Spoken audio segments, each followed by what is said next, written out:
HPE stock analysis tomorrow and onward. In this 1-minute video, I'm telling you whether Hewlett Packard Enterprise Company stock is a buy or not for me. So let's talk about this. Previous idea was a buy, and well, guess what happened? Kept going up. When I say that this was called out previous, but like way beforehand, I really mean this. This video, for example, was made 3 months ago. But the ultimate killer was this video, 17th of September.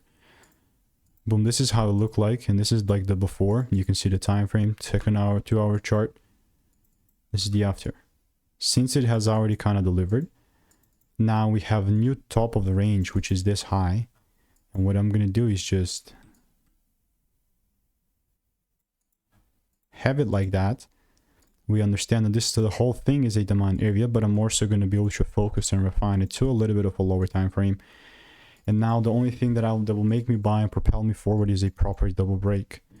Meaning this has already kind of ran up without me, so I'll be more so interested in like a lower time frame thing like this.